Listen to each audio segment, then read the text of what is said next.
Uma das características que nós percebemos na nossa época contemporânea é a mudança que tem ocorrido na sociedade em seus valores e a crise que tem produzido nas suas instituições. Escola, igreja, família, essas principais instituições têm sofrido muito. Conseguimos perceber com os direitos e as facilitações que o mundo pós-cristão, pós-moderno e relativista tem proporcionado, na sua radical individualização, o esfacelamento e o enfraquecimento das instituições em geral, mas hoje em especial eu gostaria de refletir sobre uma instituição básica, a família, olhando mais especificamente para o seu elemento nuclear, que é o casamento. O casamento certamente tem sido uma dessas instituições que tem sofrido bastante na atualidade. As facilidades com que as pessoas se ajuntam e se separam têm colaborado para isso. Isso é fruto de uma nova mentalidade da própria relação matrimonial, muito mais focada no indivíduo do que propriamente no projeto de Deus para esta instituição. Por outro lado, as crises dizem respeito não apenas à maneira como a sociedade está olhando para esta instituição, mas individualmente a maneira como cada um dos indivíduos entra nesta própria instituição. Expectativas muitas vezes egoístas, equivocadas e certamente também muitas vezes irreais, fora da realidade. E todas as vezes que nós temos expectativas irreais e desproporcionais, a frustração será certa. Nós temos muita dificuldade de lidar com a frustração. Nesta sociedade contemporânea da radicalização do indivíduo, a frustração é um convite ao abandono daquilo que gera frustração para abraçar uma nova tentativa de reconstruir a sua satisfação, não mais vinculada à instituição como um todo. Ora, se nós não podemos olhar simplesmente para o que está acontecendo como uma fatalidade, nós somos convidados a olhar de uma forma mais profunda e crítica para esta crise toda que está afetando o matrimônio. Qual é o lugar do matrimônio na vida do indivíduo? O que de fato alguém pode esperar deste relacionamento?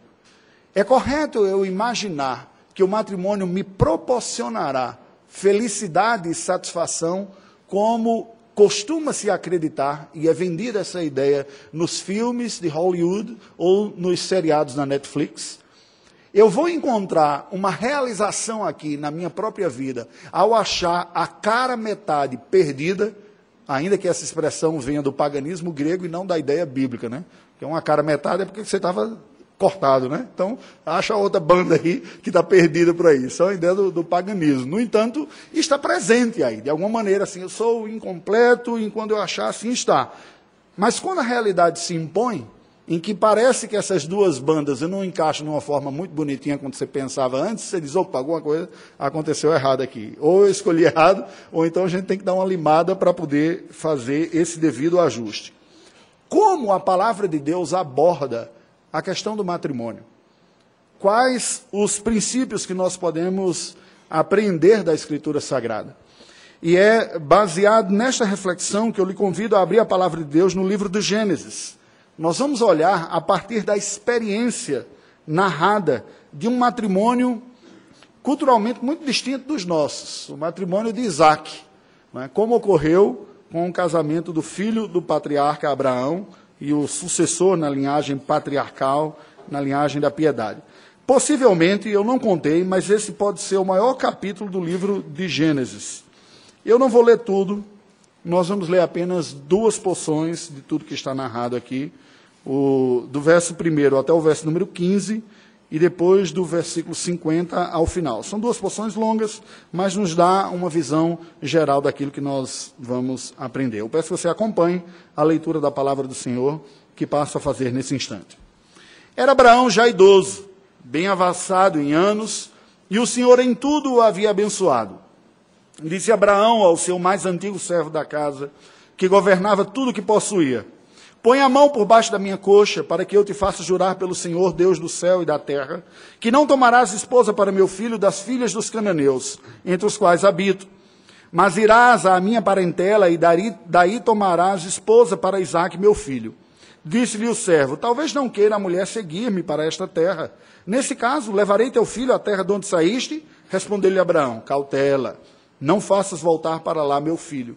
O Senhor Deus do céu, que me tirou da casa de meu pai, da minha terra natal, e que me falou e jurou, dizendo: à tua descendência darei esta terra, ele enviará o seu anjo, que te há de preceder, e tomarás de lá a esposa para o meu filho. Caso a mulher não queira seguir-te, ficarás desobrigado do teu juramento. Entretanto, não levarás para lá meu filho. Com isso, pôs o servo a mão por baixo da coxa de Abraão, seu senhor, e jurou fazer segundo o resolvido. Tomou o servo 10 dos camelos do seu senhor, e levando consigo todos os bens dele, levantou-se e partiu rumo da Mesopotâmia para a casa de Naor. Fora da cidade, fez ajoelhar os camelos junto a um poço de água, à tarde, hora em que as moças saem a tirar água. E disse consigo: ó Senhor, Deus de meu senhor Abraão, rogo-te que me acudas hoje, que uses de bondade para com o meu senhor Abraão. Eis que estou ao pé da fonte da água, e as filhas dos homens desta cidade saem para tirar água. Dá-me, pois, que a moça que eu disser, inclina o cântaro para que eu beba, e ela me responder, bebe, e darei ainda de beber aos teus camelos, seja a que designaste para o teu servo Isaque. E nisso verei que usaste de bondade para com o meu senhor.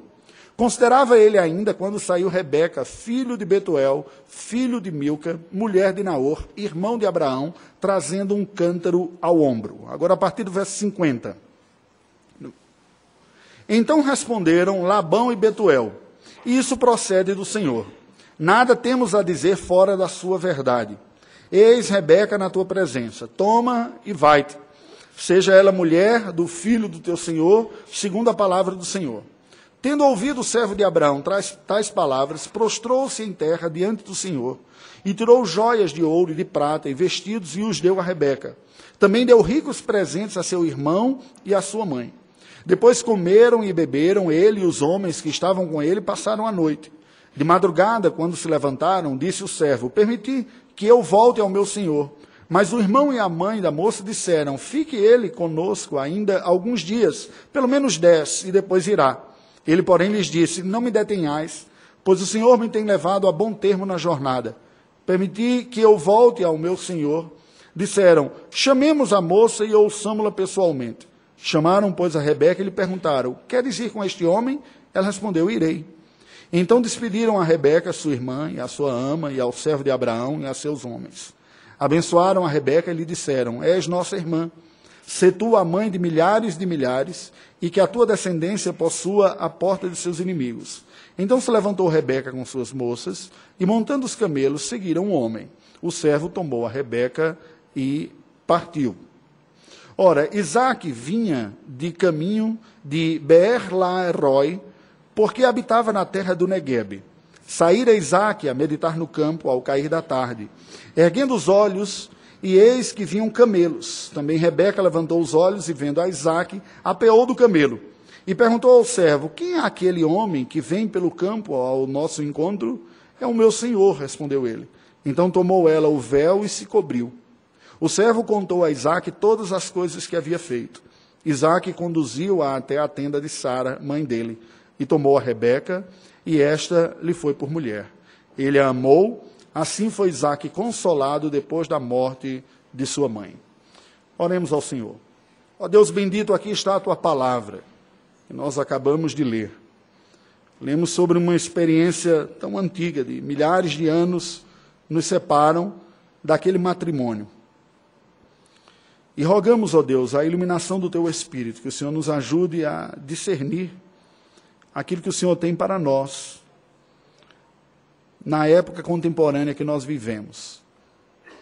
Fala conosco, fala aos corações de cada um de nós, ajude-nos segundo a tua graça e a iluminação do teu Espírito, nós oramos em nome de Jesus. Amém. Meus queridos, nós chegamos num momento muito curioso da história bíblica, da narrativa. Certamente um dos matrimônios mais diferentes do que a gente poderia imaginar do que fosse um matrimônio ou a forma de alguém se casar. Né? Aqui um casamento por encomenda, em que a pessoa nem sabe quem é que vai casar, e a outra também não sabe, e os dois topam, né? Eu não sei quem é mais doido, né? Se é quem aceitou serve buscar ou a outra que aceitou ser levada dos dois. Mais doido entre aspas, né? Vocês entendem aqui, não estou falando linguagem mais popular. Né? Então a pessoa sai, não sabe quem é e confia, e a outra aceita e vai e confia também. Bem, temos algumas coisas para nós refletirmos. Aqui de antemão, está evidentemente diante de nós uma das dificuldades hermenêuticas de interpretação bíblica, que é como tirar a lição para a minha vida, para a sua vida, para todos nós, de uma realidade culturalmente tão específica, e que certamente tem diferenças culturais. Essa é a grande dificuldade de se pregar em passagem histórica. Você não pode fazer da experiência das pessoas um padrão de experiência de todo mundo. Então é preciso perceber quais os princípios que estão por trás, quais os fatores que estão condicionados cultural, histórica e socialmente, para fazer a distinção do que convém pegar e dos outros que a gente entende que é específico. Bem, que Deus nos assista nessa jornada dessa noite. Nós vamos tentar fazer isso aqui, olhando para este casamento de Isaac e Rebeca. Existem muitos dados curiosos sobre esse matrimônio aqui. Isso começa pela circunstância desses aqui. Isaac tem 40 anos de idade e ainda estava solteiro. Sabe aquele solteirão dentro de casa? O cara, 40 anos, vai ficar até quando, né? Abraão olhava para a sua própria casa e dizia, Sara não está mais aqui, esse menino está bem acomodado aqui dentro de casa, está com a sopinha pronta aqui, né, a roupa lavada. E só que o projeto de Deus, que Deus já falou comigo, anda, né? Há uma promessa de uma descendência santa, através de quem viria a salvação para toda a humanidade, mas o cara não desperta muito, né? Por outro lado, o que se iria despertar naquele contexto? Abraão estava vivendo entre os povos conhecidos, dentre os mais ímpios que havia. O povo cananita era conhecido pela sua idolatria, pela sua imoralidade e pela sua violência. Vocês conseguem perceber já um paralelo com o drama de muitas famílias também? O menino está crescendo, a moça está crescendo, diz, mas não encontro crente lá na igreja, o menino que a gente brincou junto na UCP, eu não consigo olhar para ele de outra maneira, e cheio de gavião voando em torno, né? Quem é pai que tem filho adolescente já fica pensando, esses gaviões aqui, vem para cá que vou dar um tiro no você, né? E aquele gavião voando, pensa, mas eu quero, a pessoa é boa e tal, aquele negócio, e você vê naquele drama entre alguém que quer seguir a sua vida, mas quando olha ao redor, não vê pessoas que sejam compatíveis com a sua fé, com o seu estilo de vida. Só que o coração não pensa, né? Assim, para se encantar com alguém, é isso aqui. Só alguém dá atenção, dá carinho, elogiar, que aí você vai. Esse drama, em alguma medida, parece que estava acontecendo lá, mas a coisa não andava.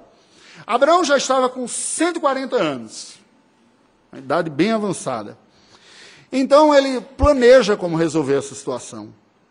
E ele toma a iniciativa de prover um casamento, não só como assim, meu filho não pode ficar solteiro, mas um casamento dentro de uma perspectiva abençoada por Deus. Essa era a preocupação de Abraão. Não basta casar, é preciso casar bem, casar contando com a bênção de Deus.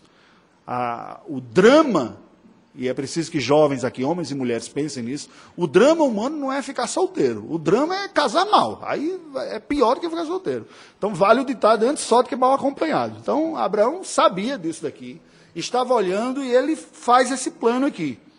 Ora a Deus, busca a graça do Senhor e conta com a assistência de Deus, certamente, nesse plano, para que todas as coisas cooperassem positivamente ao pacto de graça que estava ocorrendo.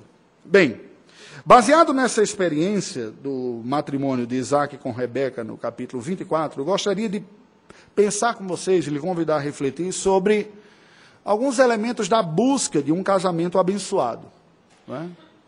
O que eu posso compor na minha vida, e me dirijo aos solteiros e àqueles que estão casados, a levar em consideração isso também, porque sempre dá para melhorar, né?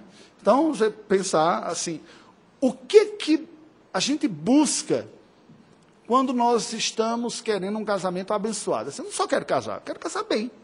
Quero casar com a bênção de Deus. Está sabendo que Deus está nesse negócio e está experimentando isso aqui. O problema é que nós somos pecadores. Então, como é possível pecadores experimentarem um matrimônio abençoado? A partir desta experiência, nós vamos percebendo que, além dos elementos culturalmente específicos, há princípios bíblicos que estão presentes aqui. O texto bíblico se nos apresenta em vários blocos, uma vez que é uma narrativa longa. Nós poderíamos colocar pelo menos 6 blocos aqui, mas eu rearranjei de uma forma para ficar mais fácil a gente imaginar ou acompanhar em 4 pontos apenas aqui. Nos versículos de 1 a 9, nós vimos as instruções à busca de um casamento abençoado, por trás desses elementos históricos. Acompanhe aqui. Abraão, então, um homem já idoso, a Bíblia nos diz claramente no verso 1 que em tudo o Senhor o havia abençoado. No entanto, o desenvolvimento do projeto de Deus, de através de Abraão, estender a sua bênção às famílias da terra, passava necessariamente pela descendência que tinha estagnado em Isaac. Ele não casara, a descendência prometida e da aliança fiel era com Isaac, não era com Ismael. Ismael já saiu de casa, foi com a sua mãe lá para o Egito, que era a terra dela, né? E vai seguir a vida dele. Ele vai aparecer depois aqui. Então Abraão chama Eliezer, um servo de sua confiança, alguém que muito provavelmente compartilhava da mesma fé de Abraão, uma vez que quando ele é circuncidado, ele circuncida os seus que estão debaixo da sua responsabilidade também, mas que não faz parte do povo da aliança, ele não faz parte ainda. Existiam algumas situações nesse tipo aqui. Ele chama e passa algumas instruções a seu servo Eliezer para trazer da sua parentela uma esposa para Isaac. Ele diz, mas se eu vou trazer a esposa, seria bom o noivo ir, né? Para ele ver se ele quer, como eu vou casar, deixa eu dar minha opinião, né? E aí Abraão chega e diz, não faça isso não. Não faça isso não, porque há muito tempo atrás, o Senhor apareceu para mim e disse, sai da sua terra, da sua parentela, há décadas atrás, eu vou te constituir um povo, numa outra nação, em outro lugar. Isaac ir para lá vai ser uma tentação muito grande ele ficar. Né? Tem toda a parentada lá que vai estar, que vai receber. Gente, quem mora longe da família sabe disso aqui. Né? E quando você revê a família, tem momento de desconforto, mas é a sua família, está todo mundo lá. Né? Às vezes você volta, vou voltar sozinho para ver naquela cidade, não tem primo, não tem irmão, não tem tio, não tem sobrinho, tem nada, tem um certo preço. Então, Abraão, receoso, disse, não, vá você. E aí, esta é a primeira parte. As instruções que Abraão dava foram muito claras. Ele diz, não é sábio que você leve Isaac, e eu não quero ninguém daqui para casar com meu filho, porque a impiedade reina neste lugar. Ele tinha essa percepção. Imoralidade, idolatria, violência, era a marca dos povos cananitas. É tanto que a palavra de Deus vai dizer que aqueles povos foram eliminados, né, foram castigados exatamente porque a medida da iniquidade deles tinha chegado a um ponto muito alto. E Deus, na sua providência, usa isso também para depois constituir o seu povo. Sendo assim, nós chegamos à segunda porção, dos versos de 10 a 33, que nos apresenta a busca desse cônjuge abençoado por Deus. Versos 10 a 23, olha só. Eliezer vai sair e ele faz uma oração, aquela típica oração de sinal, né? Senhor, me dá a graça de conseguir achar logo a pessoa que o Senhor resolveu, para eu não ficar perdendo tempo, de tal maneira que quando eu chegar no lugar, a mulher que venha cuidar dos camelos e pegar água e tudo mais, seja aquela que o Senhor separou. Imediatamente, depois de ele ter feito essa oração, o texto sagrado nos diz que Rebeca aparece. Rebeca é sobrinha neta de Abraão, é neta do seu irmão, não é? E ela prontamente atende ao pedido de auxílio de Eliezer e dá água a toda aquela caravana. Ela se identifica, dizendo quem ela é, de quem ela é filha, de quem ela é neta. E então Eliezer se prostra na presença dela e adora a Deus como sendo o Deus da providência. Nos versículos de 28 a 33, nós vemos que o servo de Abraão, Eliezer, é bem acolhido na família de Rebeca, mas com alguns outros interesses também. Labão fica de uma forma assim, muito hospitaleira para cima de Eliezer. Por quê? O cara chegou lá com uma caravana riquíssima, né? Aqui é um dado muito curioso. O que a gente aprende dessa situação primeira que está sendo dita aqui? Eu digo, primeiro, o misto, ou a mistura que ocorre no coração das pessoas que caminham na fé, entre elementos maduros de fé, de percepção, mas elementos ainda imaturos de fé que a pessoa precisa desenvolver. Na vida de Eliezer, isso estava na típica oração dele, né? Aquela oração típica de sinal, igual a Gideão. Se o Senhor está mesmo comigo, eu vou molhar a lãzinha. Lembra daquilo lá? Às vezes a gente ouve isso, eu já ouvi muitas pessoas usando até como uma prática legítima de você fazer oração. Mas eu chamo essa de oração de toque. Quem tem transtorno obsessivo compulsivo, né? Assim, se eu pisar numa linha, então vai dar azar na minha vida, eu tenho que pisar em 2 quadros que não tem linha aqui. Então, são raciocínios que não tem nada a ver. Deus não é obrigado a se ajustar à condição que eu apresento para ele em oração. Senhor, se o Senhor quiser que a pessoa seja aquela, então que ela venha vestida de vermelho, dê uma sorrida e pise para o lado esquerdo. Aí eu sei que é, né? Porque o senhor sabe que eu tenho dificuldade de acreditar, não sou muito maduro, então assim, facilita para mim. E a pessoa está crente que Deus vai fazer isso, né? De entrar nessa jogada e dizer, não, mas eu orei pedindo ao Senhor que se fosse da vontade dele, a pessoa fizesse isso, aquilo, outro. Bem, você quis isso. Né? Daí a Deus se comprometer com esse seu toque religioso é outra história. Né? Isso é um problema de infantilidade propriamente. Agora, por que essas coisas são difíceis de perceber? Porque elas vêm misturadas dentro de nós. Havia na parte de Eliezer uma percepção da preocupação e da seriedade daquilo que o seu patrão havia colocado. Né? Eu quero prover um casamento para o meu filho dentro de uma descendência mais piedosa. Aqui há uma impiedade. Ele sabia da importância disso. Ele estava indo para um lugar que ele dizia, eu não tenho como saber de antemão quem é. Então a busca da oração e do auxílio do Senhor é absolutamente legítima e correta num contexto como esse. Agora, as condições que muitas vezes nós colocamos, elas são infantis, como se Deus tivesse que ajustar as condições nossas e dizer, tá bom, ainda bem que você me deu essa dica, eu não tinha pensado em como resolver esse problema para você. Né? Fato é que Deus, na sua soberana misericórdia e graça, proveu e facilitou a vida de Eliezer. E aconteceu como ele tinha pedido, mas preste atenção, não porque ele pediu isso, porque muitas vezes nós podemos fazer o contrário, né? Nós podemos pedir uma coisa e interpretar que, como a resposta veio de acordo, a situação ocorreu de acordo com o que eu tinha pedido, Deus estava naquele negócio, e você quebra a cara. Porque Deus não está, de nenhuma forma, comprometido com os acordos que nós fizemos na nossa cabeça. Ele está comprometido com a sua palavra. O ponto principal aqui, o ponto focal, era um casamento piedoso, um casamento no Senhor. Esse era o ponto. E por causa disso, Deus proveu.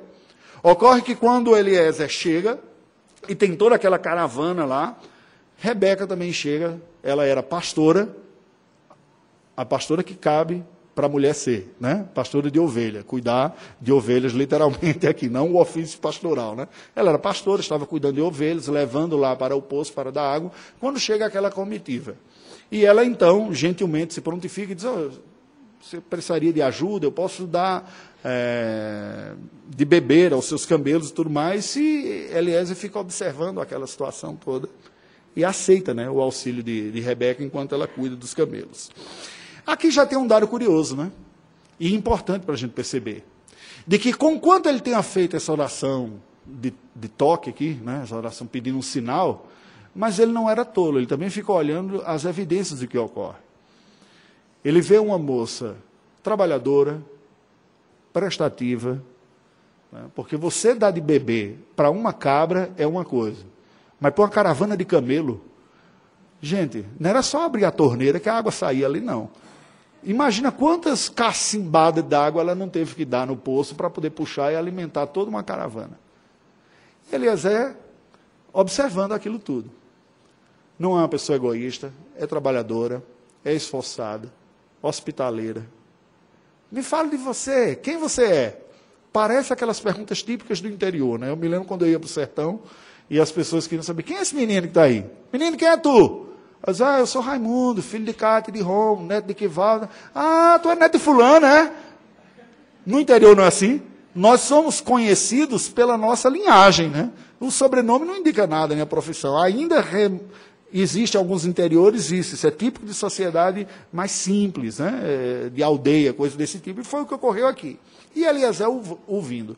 Quando Rebeca comenta e ele vê a linhagem, ele ali mesmo ele já se prostra, adora a Deus, diz, Senhor, obrigado, o Senhor levou a bom termo, o Senhor conduziu. O que a gente aprende para a nossa vida aqui? O matrimônio requer, acima de tudo, observações objetivas. A pessoa que entra nessa ilusão romântica, eu senti um frio na barriga, olhei, gostei, estou querendo, estou gamado, corre sérios riscos. Quem é essa pessoa? Qual é o seu padrão de comportamento? Como ela se relaciona com os outros? Ela demonstra ser uma pessoa sensível, séria, trabalhadora, honesta. Essas verdades são as verdades que vão marcar a vida da pessoa. Quando você cai naquela subjetividade só do gostei ou não gostei, você corre um risco seríssimo. E não são poucas as pessoas que entram na ilusão romântica achando que é suficiente para sustentar um casamento e depois descobrem que há incompatibilidades profundas e vão sofrer profundamente porque, por fora, bela viola, por dentro, pão bolorento. Eliezer olhou aquela situação e disse, tem muita coisa boa aqui, tem muito sinal bom. E aí, ele então chega à segunda porção, né? O encontro do cônjuge para um casamento, encontrando o cônjuge para o casamento abençoado, versículos de 34 a 61. Ele chega lá na casa de Rebeca, o servo de Abraão, então, expõe a razão da sua comitiva, olha, eu estou aqui, com todos esses camelos aqui, com esse dote elevado, joias, vestido e tudo aqui, porque eu vim amando do meu senhor, Abraão, que veio daqui, desse lugar aqui, da família de vocês, me mandou vir para achar uma noiva e uma esposa para o seu filho Isaque. E aí, nos versos de 42 a 49, Eliezer relata, disse, vim aqui, encontrei Rebeca, que se prontificou, se mostrou prestativa, e eu disse, pronto, é a resposta de Deus para aquilo que eu estava imaginando e que Abraão tinha solicitado também. Ela veio e é da família, é prestativa, é uma moça bonita, é isso aqui. Explica essa situação toda para Labão. Nos versos de 50 a 53, nós vemos Labão e Betuel, o irmão e o pai de Rebeca, depois que ouviram toda a narrativa de Eliezer, eles concordam. Ele diz, nós entendemos que há algo de Deus nesse negócio aí mesmo. É uma coisa muito boa. Eles tinham elementos da narrativa e tinham a riqueza que foi levada lá. Concordaram com o dote a ser pago para conceder Rebeca em casamento. Para a nossa cultura ocidental, o dote parece uma coisa estranha, parece um pagamento, né? Eu vou lá, eu comprei uma esposa para o meu filho. O dote é usado até os dias de hoje entre povos semitas. Eu estive algumas vezes no Oriente Médio e daquelas vezes tive a oportunidade de conversar com pessoas e situações e hoje em dia é até um problema, porque aquelas nações prosperaram com o petróleo e isso inflacionou o preço do dote, né? Então, o pessoal está casando mais tarde, não é porque não fez mestrado ou MBA, não, é porque ainda não conseguiu dinheiro suficiente para casar. Aí diz, não, está caro, isso aqui custa tantos camelos, tudo mais. Hoje em dia, isso ainda existe. Qual é a lógica do dote? A lógica do dote é o seguinte, você está tirando uma moça do seu convívio familiar, e ela passa agora a ser cuidada e guardada pela uma outra família que ela vai constituir, que é o seu marido. A família que cuidou dela recebe o dote como um prêmio por ter cuidado, mas também como uma espécie de salvaguarda. Se acontecer qualquer outra coisa, ela tem um amparo, né? Se ficar viúva, sem ter filhos, tiver que voltar para casa, ela não vai estar mais desamparada, porque na cultura patriarcal, então, a mulher não tinha essa autonomia de ir para o mercado do trabalho, ter sua própria previdência privada e coisas desse tipo. Então, quem suportava a mulher eram os homens responsáveis por ela. Enquanto ela era solteira, do seu pai, né? Depois que ela casa, o seu marido. Mas se por algum motivo ela enviuvasse, ou mesmo divorciasse por algum outro motivo, e não tivesse filho com condições de sustentá-la, ela teria que voltar para casa. Só que voltar para casa mais velha, naquele contexto, naquela sociedade, sem ser mais uma moça virgem, ela perdia oportunidades de casar novamente. Então, era uma espécie de previdência assegurada. Entende qual é a diferença? Essa é a lógica, né? O dote tem a ver com esse cuidado social, quase que de previdência social do mundo patriarcal antigo. Tá bom? Foi isso que ocorreu. Quando Eliezer chega e anuncia toda aquela situação, então Labão e Betuel gostam daquilo e concordam com aquela situação que é apresentada e com as condições que são dadas para ele, nesses versículos de 34 a 61. Então, depois que eles fazem este acordo, versos 54 a 61, após essa celebração, esse acordo do que seria o noivado, então tá bom, tá noiva, o servo então solicita voltar. Diz, então deixa eu voltar logo. Nós já acertamos, Rebeca vai, vocês acertaram o dote, aí Betuel e Labão, o pai e o irmão de Rebeca, se viram para ele a consulta. E aí, o que você acha? Ela aceita e a família libera. Inicialmente, eles pedem para ela ficar mais 10 dias, com despedida e coisa desse tipo. Ele diz, não me detenha mais não, eu já vim, eu estou por ir embora. Nós precisamos desmistificar algumas ideias equivocadas que vêm aqui. A primeira delas é que o casamento no modelo antigo era um casamento insensível e imposto. Isso não é verdade. Tá? O próprio texto fala que quando eles consultam Rebeca, ela está envolvida ali. Agora, não era, presta atenção, não era uma decisão exclusivamente individualista. Porque, no fundo, você tem laços familiares aqui envolvidos. E há muita sabedoria nisso. Aquela pessoa que numa fase da vida ainda não tão madura, não tão experiente, que tende a achar que tem plena condição de avaliar a situação e tomar suas decisões, e que não estão dispostos a ouvir os conselhos dos experientes, do seu pai e da sua mãe, estão muito mais sujeitos a riscos nessas tomadas de decisões, especialmente tão importantes quanto essa, do que aquelas outras que humildemente estão abertas para fazê-lo. Entende qual é o ponto? Há uma caricatura colocada, mas naquele tempo era terrível, ele não podia escolher, era o pai que escolhia. Não, não era bem assim, não. Só para você dizer, olha, não estou afim, não quero, não tem nada a ver, não rola. Havia uma medida de prudência de que isso não ocorresse. O livro de Provérbios fala o tempo todo sobre a importância dos filhos ouvirem a instrução dos seus pais. Porque existe uma crise na adolescência que quase que se pressupõe que os pais não entendem das coisas típicas da juventude. Como se o pai já tivesse nascido velho, né? Não, você é velho, você é do século passado, os meninos dizem lá em casa, né? Para mim, pai, você é velho, você é do século passado. Eu digo, claro que eu sou do século passado, né? Está no ano 2019. Eu digo, mas isso não indica nada. Você acha que eu não fui criança? Que eu não fui adolescente? Que nas minhas veias não correram o mesmo sangue e no meu corpo não correu a mesma adrenalina e a química que ocorre em vocês também? Agora, a gente já sofreu um pouquinho mais, já apanhou um pouquinho mais, já aprendeu um pouco mais da vida. E é sábio ouvir. A geração que não quer ouvir os pais está muito mais sujeita a riscos.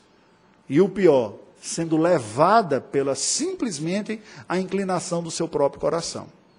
Então nós vemos isso aqui. Agora, isso não é uma garantia de que os pais vão dar os melhores conselhos também não. Neste caso aqui fica muito claro, especialmente no irmão de Rebeca, outros interesses. O texto diz que ele viu a riqueza que Eliezer trazia. Disse, esse dote está bom, vamos convencer a maninha de aceitar esse casamento, porque nós vamos ganhar com isso daqui. Agora, eu lhe digo, é diferente hoje? Será que não tem muitos pais que não acabam privilegiando para as escolhas dos seus filhos, para as recomendações e instruções, outros fatores que não primeiramente, especialmente a piedade cristã? E que diz, não, fulano não, porque não é de uma família nobre, por exemplo. Ou Beltrano não, porque ele tem um outro tipo de trabalho e coisa desse tipo. O que eu imaginava para você é 3 pontinhos. E o que vem depois é uma perspectiva, muitas vezes, absolutamente materialista da vida. E não uma preocupação piedosa. Nós corremos os mesmos riscos daquela época. Não mudou. A diferença é que a nossa geração, por ser mais individualista e por este empoderamento da juventude, tende a ter mais dificuldade de ouvir o que os mais experientes têm para dizer. E corre mais riscos. Fatalmente. Rebeca não. Embora a família de Abraão não fosse propriamente uma família de crentes amadurecidos, mas era da linhagem prometida, e tanto moralmente quanto espiritualmente estavam melhores em termos de prática do que os povos cananitas, essa moça já demonstrava esses sinais aqui, que foram percebidos por Eliezer também. Por fim, nós vemos nos versículos de 62 a 67 a consumação desse casamento abençoado. O que é que nós lemos? Nós vemos nesses versos finais, como acabamos de ler, que Rebeca está indo ao encontro de Isaac, versículo 62 adiante. Isaac tinha saído a meditar no campo, no fim da tarde, ergueu os olhos. Gente, aqui para nós, versículo 62 adiante, é um típico quadro do filme hollywoodiano, né? Romântico. Você imagina, aquela paisagem bucólica do Oriente Médio, o sol se pondo no meio daquelas dunas, daquelas areias lá, Isaac assim cansado, olhando, de repente vê, é uma miragem, não é você? Vem aquela comitiva com uma moça ali, é ela, está chegando a prometida. Quando ela percebe, quem é aquele moço que ali está? Diz, é Isaac, o filho do meu senhor, o prometido. Ela pega um véu, coloca na cabeça, assim, a cena assim, entra no clima dessa história aqui. Pô, está rolando um clima fantástico aqui, né? E tal, e entra.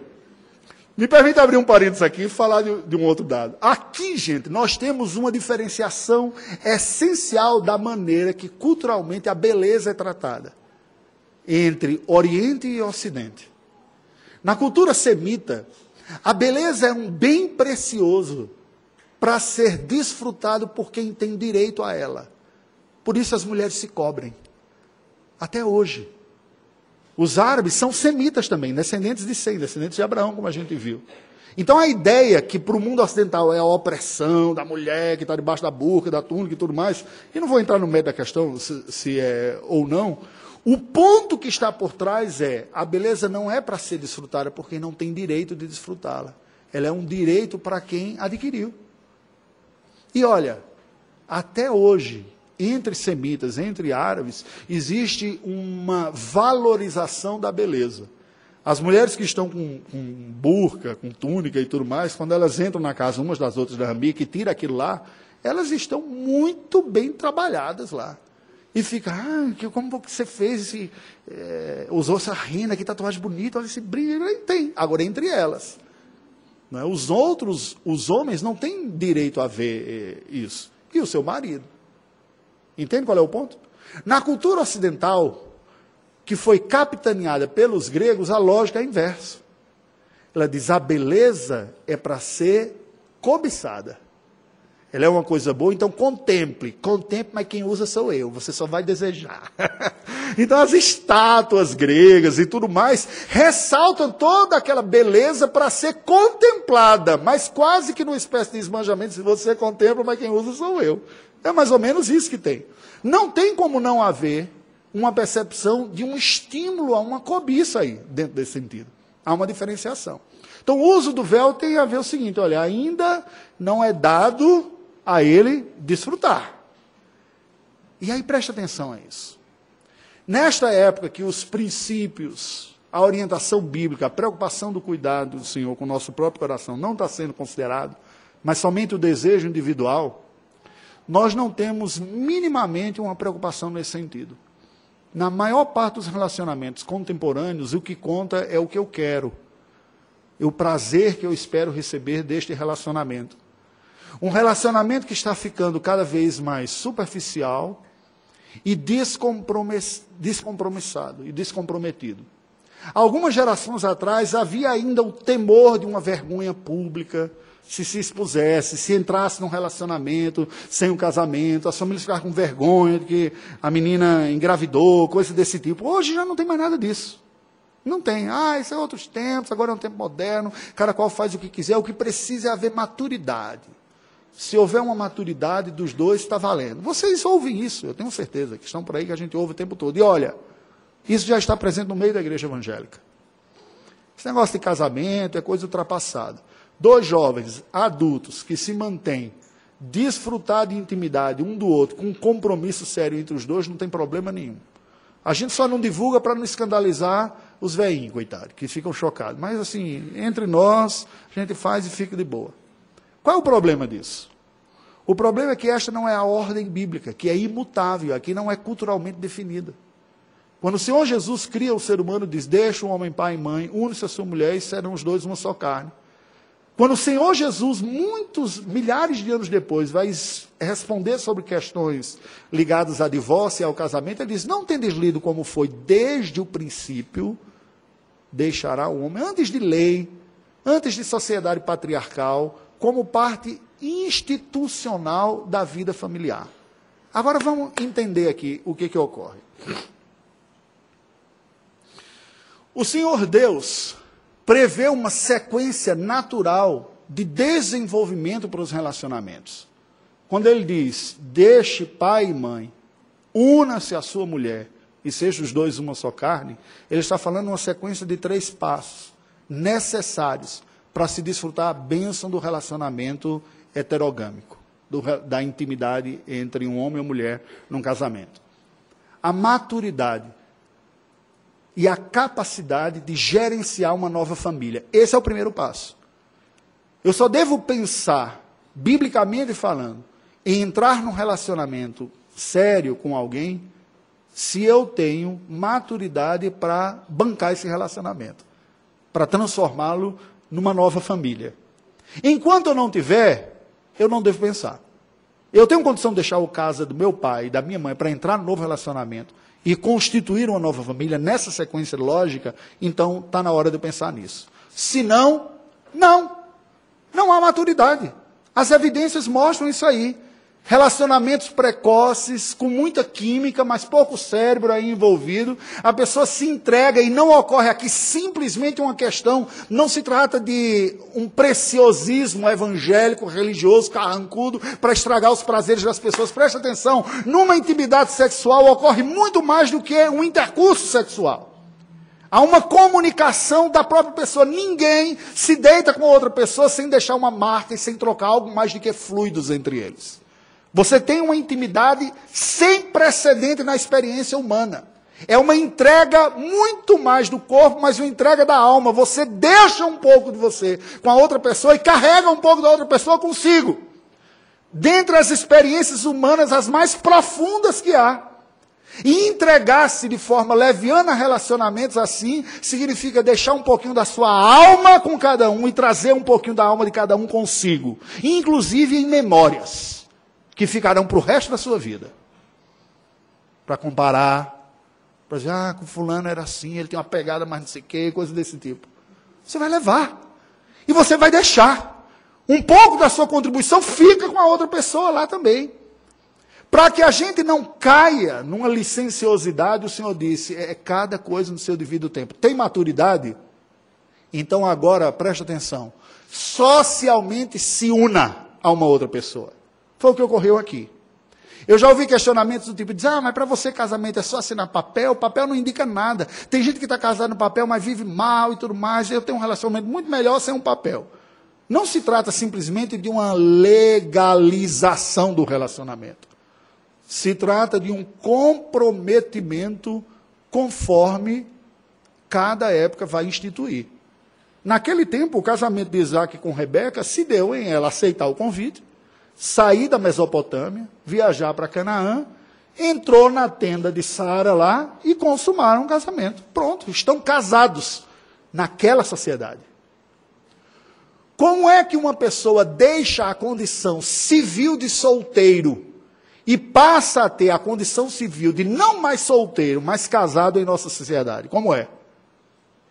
É no casamento no papel. A chamada união estável, amigável, coisa desse tipo, são situações que uma sociedade plural, pluralista, prevê direitos assegurados para que ninguém sofra prejuízo, especialmente econômico, na hora que aquele relacionamento não der mais certo, para garantir alguns direitos, mas o status da pessoa continua sendo solteiro. Em outras palavras, eu quero o lanche, mas não quero o compromisso de ter lanchado. Entende qual é o ponto?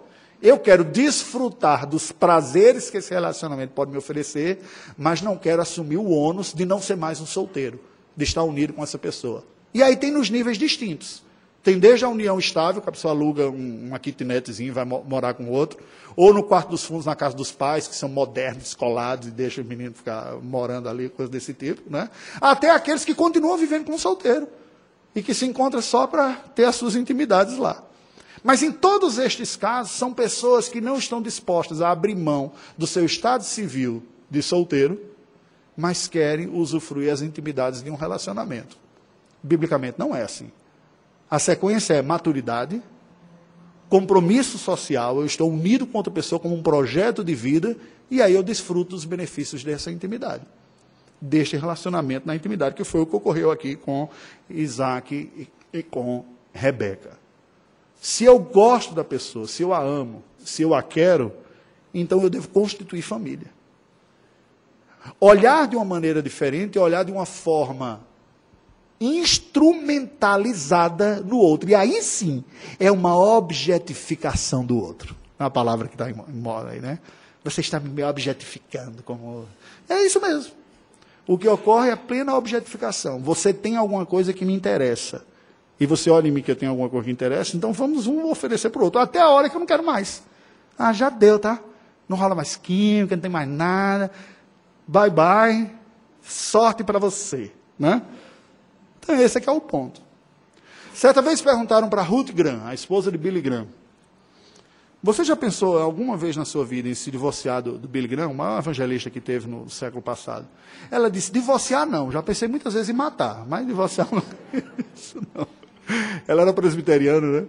E ele também era originalmente, depois viraram batista. O que está por trás disso? O que nos une não é simplesmente o prazer ou a felicidade que um encontra no outro. Tem hora que eu tenho uma raiva que eu não acredito desse homem aí. Não é? O que me une é um compromisso. Eu não estou neste relacionamento por causa do que eu ganho com ele, simplesmente.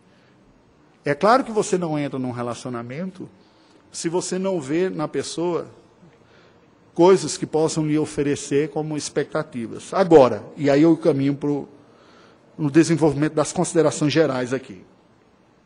O que Deus está dizendo, através desse capítulo 24, é que Ele executa o seu plano redentor de uma nação santa ao mundo, através de atos responsáveis do seu povo, em viver desde o casamento um ambiente que expressa pura graça e fé em Deus.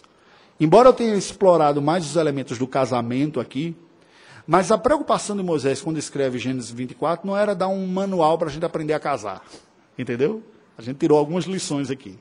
A grande lição é o seguinte, Deus está fazendo alguma coisa no mundo. Ele está constituindo um povo para a sua glória, através da qual a salvação se espalhe. E para ser esse povo para a sua glória, eu olho tudo na minha vida para a glória de Deus, inclusive este elemento que aparentemente não tem nada a ver com fé e religião, que é casamento. Quando Abraão tem aquela preocupação e manda buscar Isaac, e Isaac aceita Rebeca, e Rebeca aceita vir, é tudo isso que está em jogo aqui. Não se trata simplesmente de um sonho romântico, mas se trata de um projeto maior do que simplesmente meus desejos românticos aqui. Sendo assim, nós podemos dizer que a mensagem universal desse texto é que, além de um prazer legítimo, pessoal, que nós podemos e devemos buscar e desfrutar no matrimônio, há, na visão bíblica, também, presta atenção, também, são 3 elementos presentes aqui. Há na visão bíblica também uma conceituação de que eu constituo família para a glória de Deus, para prover para a sociedade uma descendência que vai abençoar a sociedade. Uau, é muito diferente da forma como a gente pensa, não é verdade? Normalmente a nossa cultura pensa no matrimônio como assim, vou realizar todos os meus sonhos românticos com essa pessoa. E biblicamente você tem 3 motivos. Uma satisfação santa, dentro do contexto do matrimônio, uma descendência santa para que as próximas gerações sejam abençoadas. Eu não penso só em mim, eu penso no que vai resultar deste relacionamento aqui também, e uma cooperação mútua para o crescimento espiritual. Presta atenção. Quem casa fora da fé, porque sentiu, amou, gostou, achou bonito e tudo mais, amarga anos na sua vida compartilhar o leito com uma pessoa que ela amou, mas não conseguir fazer uma oração com essa pessoa. quando eu vou falar das coisas mais importantes para mim como cristão, o amor a Deus, a vontade do Senhor e tudo mais, eu abro a boca e o outro, cri, cri, cri. Ah, vamos falar do futebol? Vamos falar de outra coisa, ou qualquer outra coisa aí. Percebe o drama que está envolvido aqui? Nós temos que olhar o todo. E o que está sendo dito aqui é o seguinte: Isaac não precisava simplesmente casar ou casar a qualquer custo. Há um projeto de Deus passando pela vida de Isaac, que consiste em muito mais que simplesmente satisfazer os meus desejos românticos. Essa é uma péssima maneira de olhar. O casamento deve ser buscado como um pacto de cooperação mútua, para que ambos cresçam na cooperação para a reconstrução da imagem de Deus que foi afetada pelo pecado. Mas deixa eu dizer uma coisa para você. Nem sempre vai ser fácil. Às vezes, e muitas vezes, esta reconfiguração de alguém pior que nós somos para alguém melhor, virá pela via dos desgastes. Depende da dureza do coração dos cônjuges. Um coração que não é tão duro assim vai ser mais fácil. Os corações que são mais duros, aí tu pega, é gostoso. Como alguém já disse, o Tiago Cavaco, um pastor português, ele diz: Deus faz uma pegadinha conosco. Nós entramos no casamento imaginando que vamos ser felizes e abençoados através desse matrimônio, de um jeito, e Deus, de fato, usará o matrimônio como o principal instrumento de santificação do seu povo, mas de um outro jeito. Não da maneira que eu esperava que fosse, mas da maneira que eu não esperava que fosse. Porque ninguém conhece melhor nós mesmos do que o próprio cônjuge. Qualidades e defeitos. E aqui está o potencial do casamento. É eu ser um instrumento de Deus para fazer do outro alguém mais parecido com Jesus Cristo. É uma maneira totalmente diferente da forma como se olha o casamento. Eu estou ajudando a minha esposa a ser melhor cristã? Ela está me ajudando a ser um melhor cristão? Ela me conhece como ninguém, e eu a conheço como ninguém. É isso que está por trás. Esse pacto é um pacto que Deus, à medida que está nos restaurando a imagem do seu Filho Jesus Cristo, nos abençoa com prazer. Deixa eu dizer uma coisa para você, preste atenção. Vamos ter a coisa no seu devido lugar. Deus é gracioso e faz assim em tudo conosco. Todos nós precisamos processar massa carbonada para virar energia para estar vivo, não é verdade? Agora imagina que coisa chata não seria a gente fazer 3 refeições ao dia sem ter prazer nenhum. Engordando peru por Natal, né? Abre a boca. Aí você prepara uma comida e fala: ai, que bife delicioso, né? Que salada fantástica. Né? Entende assim? Que feijoada, né? Que bebida. O que Deus está fazendo conosco? Ele está nos dando o que eu preciso, mas nos presenteando com satisfação no meio desse processo. Se eu inverto a lógica, e eu busco o alimento pelo prazer que ele me dá, eu incorro em quê? Na gula.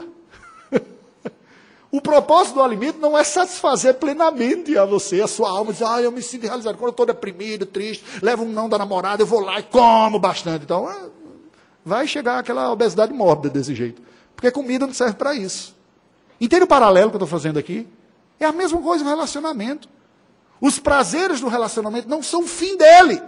São um presente que Deus deu para aquele que está usando isto com um devido fim, que é restaurar a imagem de Deus, manifestar a glória do Senhor, numa descendência santa e sendo cooperadores. Aí Deus presenteia.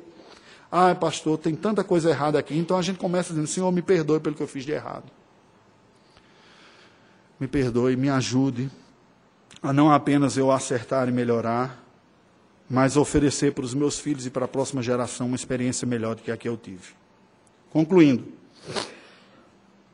apesar das lições úteis e práticas sobre a união matrimonial que nós encontramos da experiência do casamento de Isaac com Rebeca, nós percebemos que Deus instituiu o matrimônio, Ele o abençoa, Ele aprova nos seus termos.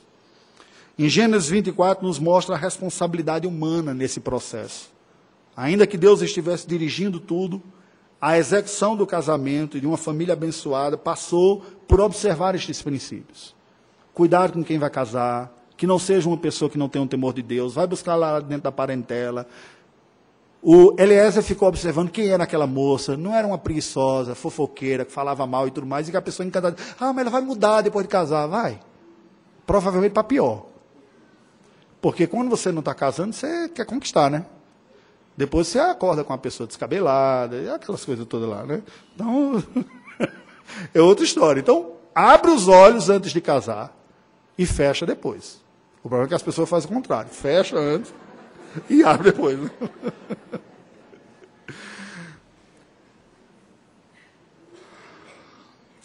Deixa eu trazer algumas aplicações. Quanto ao seu próprio coração, sonde a motivação dos seus relacionamentos. Porque um erro incomum e uma tentação fácil é olhar para o relacionamento como um ídolo. Casamentos fracassados muitas vezes são frutos de uma frustração, de uma expectativa irreal. Ninguém vai se realizar na vida em um matrimônio. Ninguém. Ele pode ser muito abençoado, pode trazer momentos, muitas felicidades e serem construídos em vários aspectos positivos, mas não tem o poder de trazer plena satisfação à alma humana. Se você acha que você será feliz ou plenamente abençoado quando encontrar alguém, eu gostaria de lhe avisar, há um potencial muito grande de uma terrível frustração na sua vida. Isso pode ser até uma idolatria nesse sentido.